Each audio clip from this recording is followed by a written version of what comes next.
Hey everyone, welcome back to the channel. Big news today in global economics. Donald Trump has just announced a 15% global tariff on imports to the US. Yes, you heard that right.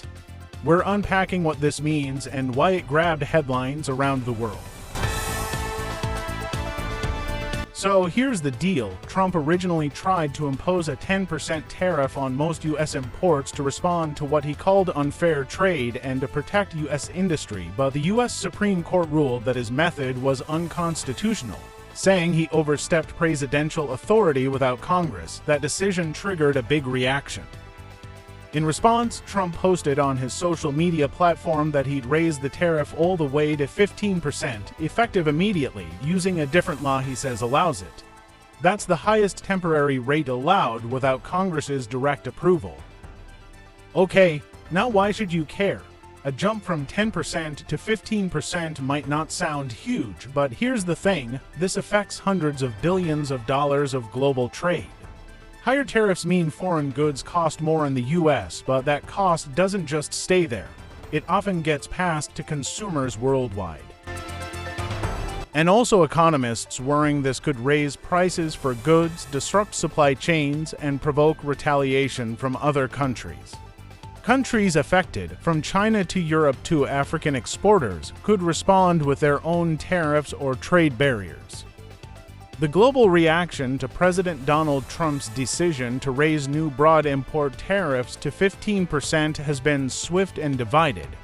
Governments, trade groups, and financial analysts across Europe and Asia are closely watching the move, describing it as a bold but risky escalation in global trade policy. Many leaders argue that increasing tariffs at this scale could destabilize already fragile supply chains and inject new uncertainty into international markets.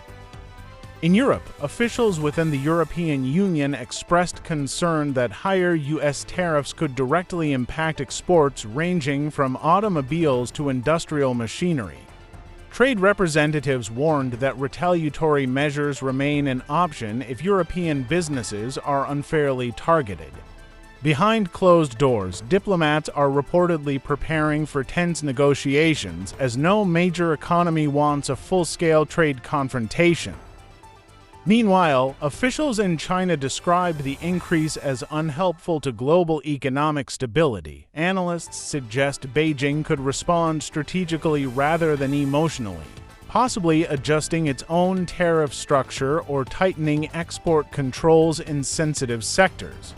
Markets in Asia reacted cautiously, with investors worried about renewed trade friction between the world's two largest economies. Legal experts also noted the political tension surrounding the decision, especially after the Supreme Court of the United States previously challenged the administration's earlier tariff approach. The ruling intensified debate about executive power and trade authority, adding another layer of controversy to an already heated global issue. Economic observers warn that beyond government reactions, ordinary consumers worldwide could ultimately feel the ripple effects. When tariffs rise, costs often pass down the supply chain, meaning higher prices for goods, tighter margins for exporters, and potential slowdowns in global growth. While supporters argue the move protects domestic industries, critics say the broader economic consequences may outweigh the intended benefits.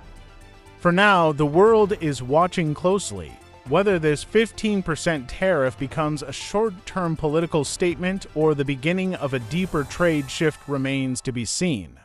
What is clear, however, is that the decision has reignited global debate over protectionism, economic nationalism, and the future direction of international trade.